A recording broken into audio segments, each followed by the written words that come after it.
사대주의라는 말 아실 겁니다. 힘없는 자가 힘 있는 자에게 고개를 숙이는 것을 사대라 하고, 그래서 작고 약한 나라가 크고 강한 나라의 눈치를 살피며 섬기는 것을 사대주의라고 합니다.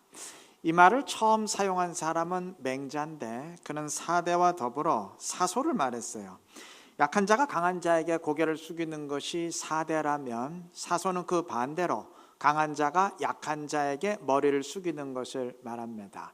즉, 힘이 있음에도 약한 자를 보듬어 안고 감싸주는 아량이 곧 사소입니다. 오늘날 사대주의라는 말은 사대주의 외교, 문화, 사대주의 등등 부정적이고 굴욕적인 의미로 사용되지만, 사소는 다릅니다. 물론 사소주의라는 말 자체는 오늘 거의 사용하지 않지만, 그 말이 함축하는 그러한 모습을 보이는 사람은 그 누구라도 칭찬받고 존경의 대상이 됩니다. 왜 그럴까요? 사대건 사소건 고개를 숙인다는 점에서는 같지만 경우가 다르기 때문입니다.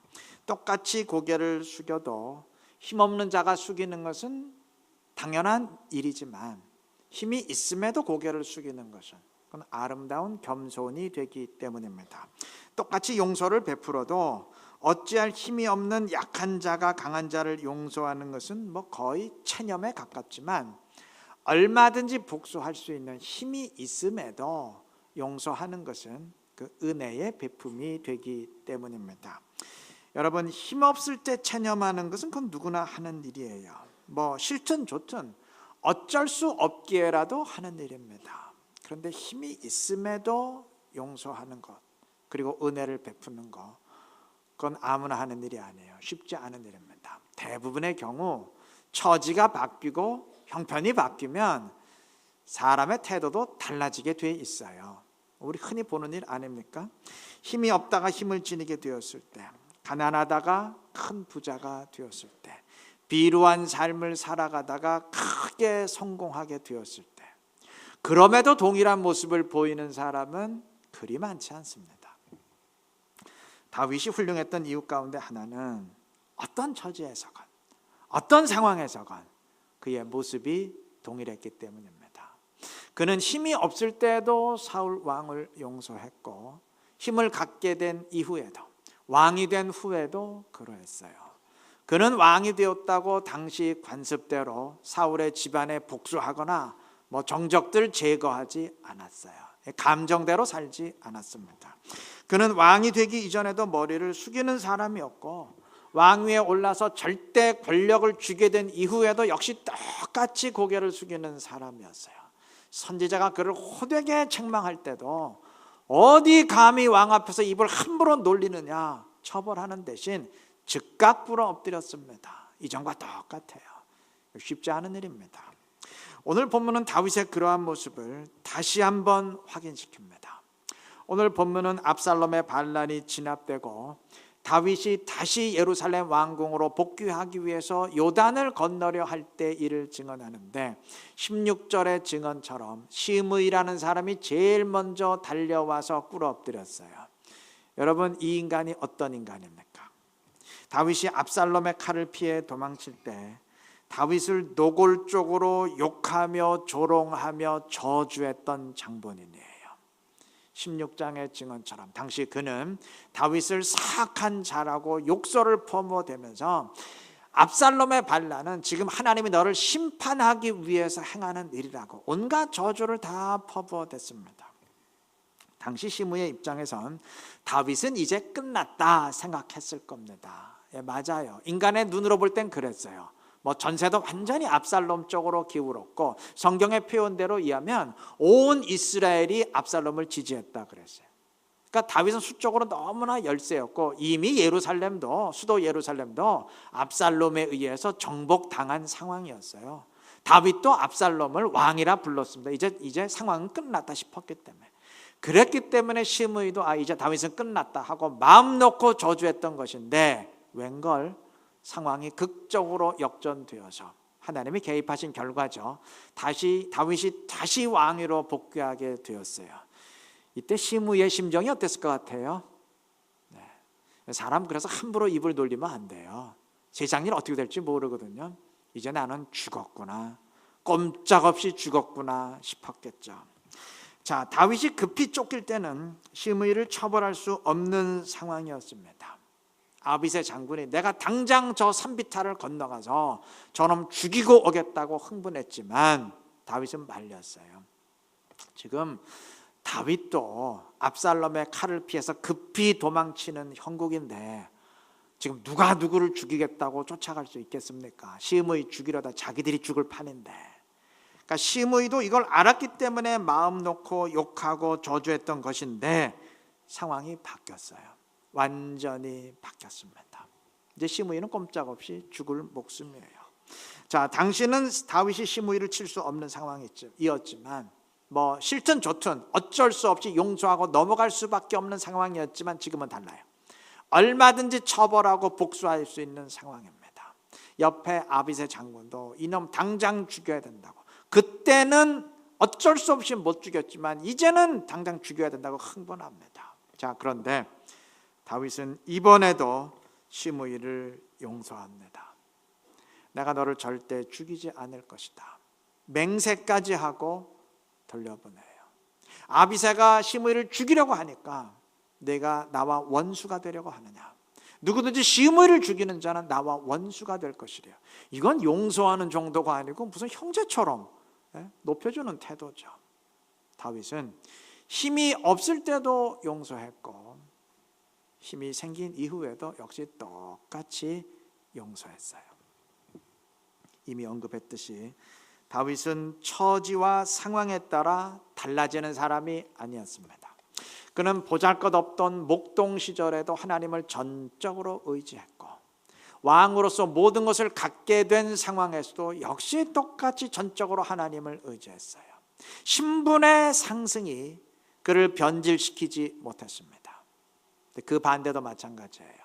그는 신분이 몰락했을 때도 결코 변하지 않았습니다. 그는 왕으로서 모든 것을 가지고 있었을 때에도 감사하는 사람이었고 압살롬의 반란으로 모든 것을 다 잃어버린 상황에서도 시편 23편 6절의 고백처럼 내 잔이 넘치나이다 하나님께 감사하는 사람이었습니다. 저는 이러한 사람을 원래 그러한 사람이라 부르고 싶어요. 오늘 설교의 제목이 원래 그러한 사람인데 저는 이러한 사람을 원래 그러한 사람이라고 부르고 싶습니다. 여러분, 상황에 따라 바뀌는 사람은 그 사람은 원래 그러한 사람이 아니에요. 상황이 고개를 숙이게 만드니까 어쩔 수 없이 고개를 숙이고 상황이 기뻐하게 만들어주니까 기뻐하며 감사하는 것이지, 상황이 바뀌면 또 언제 그랬냐는 듯이 상황이 시키는 대로 상황이 만드는 대로 변할 사람이에요. 근데 원래 그러한 사람은 그렇지 않습니다. 상황이 어떠하건 상관없이 늘 한결같은 모습을 보입니다. 그게 진짜 아니겠습니까? 여러분, 형편과 처지가 바뀌었을 때 사람 달라지는 거, 그 우리가 늘 보는 일이죠. 주변에서 흔히 보는 일이죠. 작은 교회 목회하던 사람이 큰 교회 목회하게 되니까 달라지고, 평범했던 사람이 권력을 주게 되더니 교만해지고, 크게 성공하더니 사람 달라지고, 가난할 땐 그렇지 않았는데 큰 부자가 되더니 영 사람 달라지고, 그 뭐 흔히 듣고 보는 이야기 아닌가요? 그때 우리가 흔히 말하죠. 아유, 저 사람 달라졌어. 돈 벌더니 달라지고 권력을 쥐더니 교만해졌어.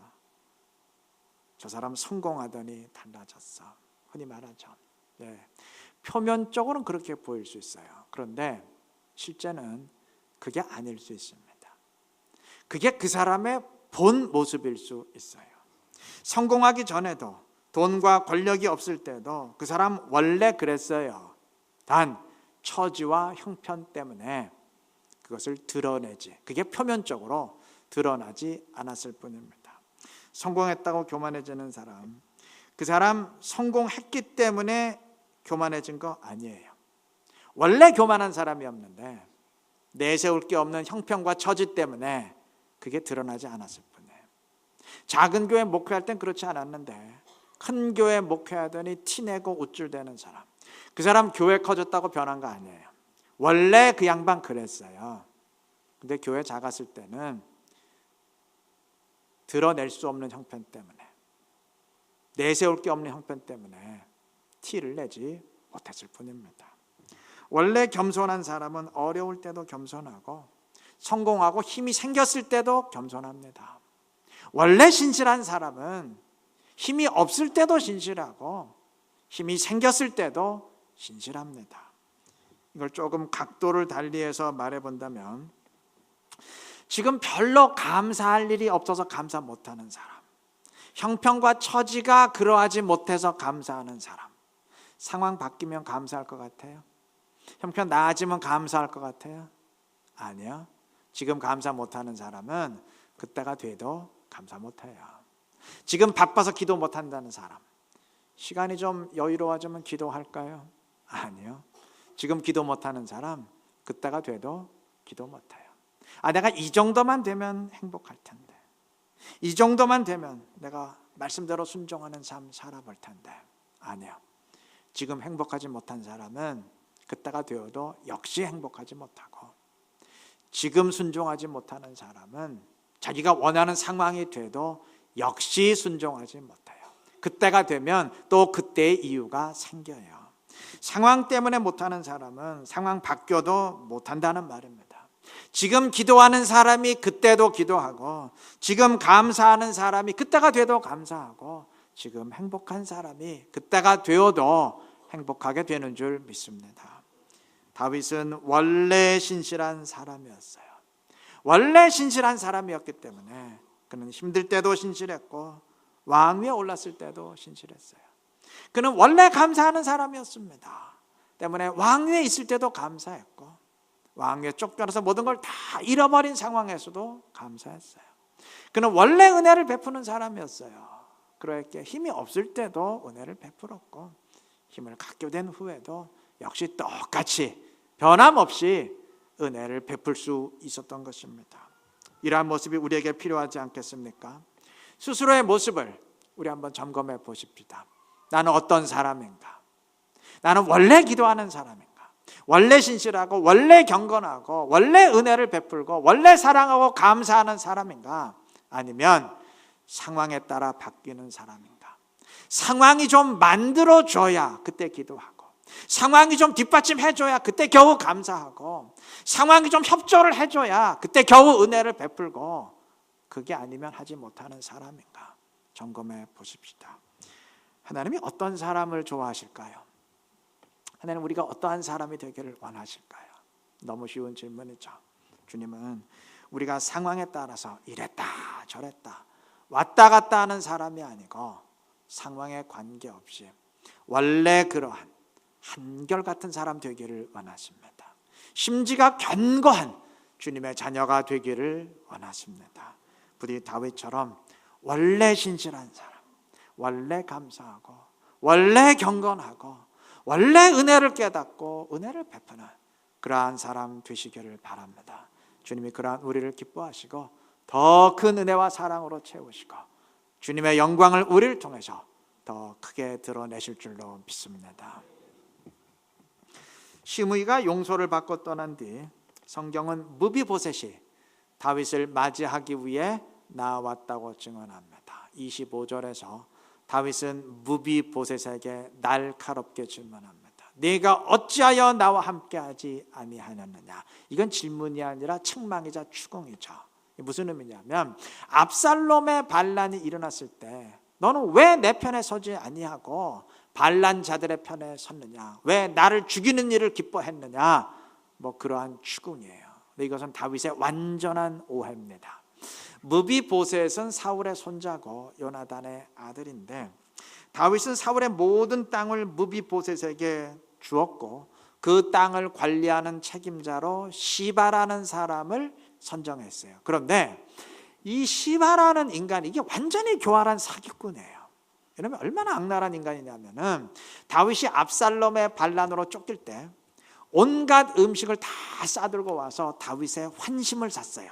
그리고는 왜 무비보셋은 오지 않았느냐 하니까, 무비보셋은 지금 반란자들의 편에 섰습니다. 무비보셋은 지금 반란을 기뻐하고 있습니다. 이렇게 거짓말을 해서 무비보셋에게 돌렸던 모든 땅을 자기가 중간에 다 가로챈 사람이에요. 완전 사기꾼이죠. 다윗이 감쪽같이 속았던 것인데 다윗은 아직 자기가 속았던 것을 모르고 있어요. 그래서 아직 시바의 말을 그대로 믿고 네가 어찌 반란자들의 편에 섰었느냐, 왜 은혜를 배신했느냐, 무비보셋을 추궁하고 있는 겁니다. 무비보셋은 사실을 밝힙니다. 그거는 내 종 시바가 저를 모함했던 것이고 저는 처음부터 끝까지 오직 왕의 편에 섰습니다. 자초지종을 설명해요. 그때야 모든 사실을 알게 된 다윗은 무비보셋의 땅을 다시 회복시킵니다. 자, 그런데 여기서 무비보셋이 아주 놀라운 태도를 보여요. 30절의 내용인데 쉽게 말하면 전 상관없습니다. 당신께서 다시 왕위에 복귀하게 되셨으니까 저는 그것으로 만족합니다. 그 땅 있어도 상관없고 없어도 상관없습니다. 그냥 원래대로 시바에게 그냥 다 주십시오. 전 상관없습니다. 이러한 태도를 보여요. 놀랍지 않습니까? 여러분, 사울이 왕이었으니까 그 땅이 굉장히 크지 않았겠어요? 왕인데 그럼에도 그 땅을 다 모함에 의해 잃어버렸는데도 전혀 억울해하지 않아요. 괜찮습니다. 그냥 다 그 사람에게 주십시오. 초연한 태도를 보입니다. 무비보셋이 이러한 태도를 보일 수 있었던 이유를 28절이 증언합니다. 그는 이렇게 고백해요. 제가 한번 읽어보겠습니다. 내 아버지의 온 집이 내 주 왕 앞에서는 다만 죽을 사람이 되지 아니하였나이까. 그러나 종을 왕의 상에서 음식 먹는 자 가운데 두셨사오니 내게 아직 무슨 공의가 있어서 다시 왕께 부르짖을 수 있사오리까. 이거 좀 설명이 필요한데 간략히 설명하면, 여러분, 당시 새로운 정권이 들어서면 이전 군주의 자식들은 다 죽임을 당했어요. 왜냐하면 남아있는 자식은 설령 정권에 관심이 없어도 주변 사람들이 언제 그 사람을 왕으로 세우려고 반란을 일으킬지 몰랐기 때문에 아예 사전에 다 죽여버렸어요. 그러니까 무비보셋은 사울의 손자이자 요나단의 아들로서 원래대로라면 왕위 계승 1순위예요. 그러니까 당시 관습대로 하면 절대 살아남을 수가 없는 사람이에요. 제일 먼저 죽을 사람이에요. 그런데도 다윗은 무비보셋을 살리고 사울의 모든 땅도 그에게 돌렸을 뿐만 아니고 무비보셋이 왕궁에서 왕과 함께 식사할 수 있는 은혜를 베풀었어요. 지금 무비보셋이 28절에서 그 은혜를 언급하고 있는 겁니다. 나는 이미 죽었어야 할 목숨인데 당신의 은혜로 지금 살고 있습니다. 진작 죽었어야 될 목숨이 은혜로 살고 있는 이 마당에 무슨 땅을 잃어버렸다느니 다시 찾았다느니 억울해하거나 권리를 주장하겠습니까? 저는 아무 상관없습니다. 아무 상관없습니다. 어찌하건 저는 감사할 뿐입니다. 이러한 의식이에요. 무비보셋이 정말 이러한 의식을 지녔다면 억울해할 일은 없겠죠. 여러분, 저는 이 지점에서 어떤 책의 내용을 하나 소개하고 싶어요. 얼마 전에 출판된 불행 피하기 기술이라는 제목의 책인데, 그 책의 첫 장에서 저자는 심리 계좌를 만들어 보라는 조언을 합니다. 한마디로 말해서 생각을 좀 건설적으로 바꾸어 보라는 얘기예요. 예를 들어서 차를 운전하다가 주차 위반이나 속도 위반으로 벌금을 내게 됐어요. 그럼 기분이 어떨까요? 짜증 나겠죠? 저자도 예전에는 무척 짜증이 났지만 요즘에는 아무렇지도 않다고 합니다. 왜냐하면 요즘에는 자신의 기부 계좌에서 그런 돈을 떼어내기 때문이에요. 기부 계좌란 좀 좋은 목적으로 쓰려고 1년에 어느 정도의 액수를 따로 떼어놓는 계좌를 말합니다. 그러니까 어차피 1년 동안 이 돈은 나를 위해서가 아니라 다른 목적으로 지불한다 정해 놓았으니까 이런 목적으로 그 돈이 나가건 또는 범칙금이나 벌금으로 나가건 어차피 그 액수는 다 나가게 되어 있는 거니까 짜증 낼 일은 없겠죠. 그러니까 생각을 좀 그렇게 바꿔보라는 얘기예요. 또 만약 가난한 지역을 여행하다가 지갑을 소매치기 당했을 때 그 돈을 도난당했다고 생각하느냐 아니면 가난한 자들에게 기부했다고 생각하느냐 따라서 기분은 달라지겠죠. 돈이 없어졌다는 사실 자체는 변하지 않지만 그것을 어떻게 해석하고 받아들이냐 하는 것은 각자의 재량에 달린 것인데, 저자는 행복하고 좋은 삶을 위해서는 좀 건설적인 생각의 전환이 필요하다 조언합니다. 내용은 달라도 한마디로 말하면 생각을 좀 바꾸어 보라는 조언인데, 그러면서 저자는 오늘 설교에 꼭 들어맞을 이야기를 한 가지 합니다. 이분이 나이 40이 되었을 때 신을 찾기로 작정을 하고 수도원에 들어갔어요. 그곳에서 몇 주 동안 작정하고 신을 부르고 찾았는데 신을 만나지는 못했다고 합니다. 그 대신 아주 기가 막힌 심리 계좌 활용법을 하나 발견했는데, 그곳 수도원의 사람들은 포크나 나이프와 같은 자신의 식사 도구를 각각 검은색의 작은 통에 보관하고 있었어요. 근데 그 통은 관이었습니다. 시신을 넣는 관. 식사 때마다 사람들은 자기의 작은 관에서 포크와 나이프를 꺼냈어요. 무슨 의미였을까요? 넌 이미 죽었어야 될 목숨이야. 지금 살고 있는 건 다 하나님의 선물이야. 그러한 의미입니다. 정말 그러한 의식을 지니고 살아간다면 감사하는 삶을 살 수밖에 없겠죠.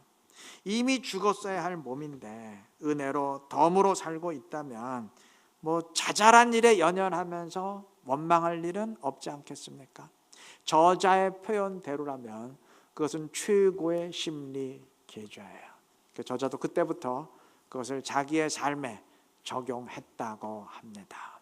여러분, 이해가 되시죠? 이제 제가 이 책의 내용을 왜 언급했는지 이제 다들 이해가 되시죠?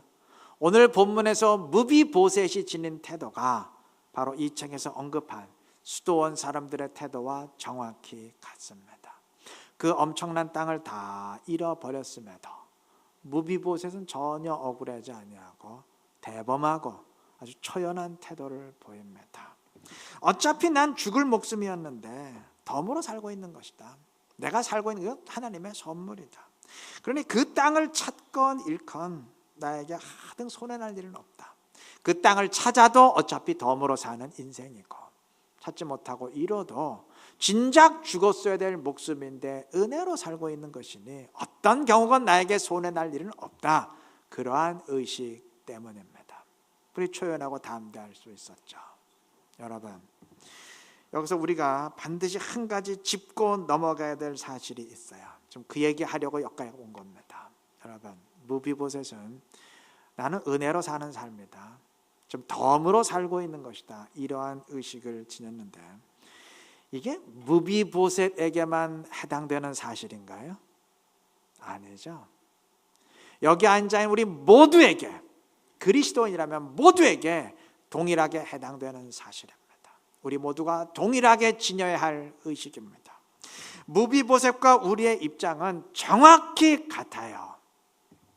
무비보셋이 당시 기준으로 꼼짝없이 죽을 수밖에 없는 처지였는데 다윗의 은혜로 살아남은 것처럼 우리 역시 죄로 인해 꼼짝없이 영원한 죽음에 처해질 운명이었는데 오직 주님의 은혜로 죽지 않고 영원한 생명을 누리고 있는 사람들입니다.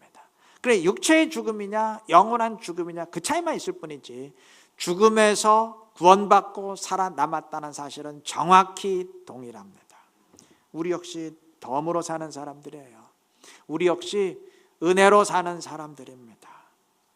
때문에 우리는 이 땅에서 어떤 형태의 삶을 살건 절대 손해날 수가 없는 사람들입니다. 아니, 손해나지 않는 정도가 아니죠. 무비보셋은 덤으로 남은 인생을 살았다지만 우리는 영원한 영생을, 영원한 인생을 선물로 받은 사람들이니 형언할 수 없는 축복을 보장받은 사람이죠.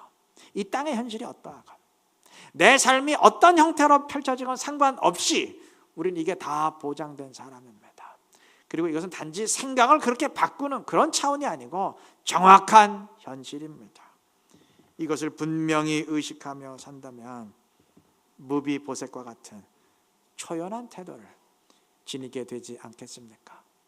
세상의 그 자잘한 것에 얽매이지 아니하고 좀 더 대범하게 살아가게 되지 않겠습니까? 조금 힘들고 억울한 일이 있다고 낙담하고 좌절하면서 스스로를 파괴하는 일은 피하게 되지 않겠습니까? 우리는 절대 억울할 수가 없는 사람들이에요.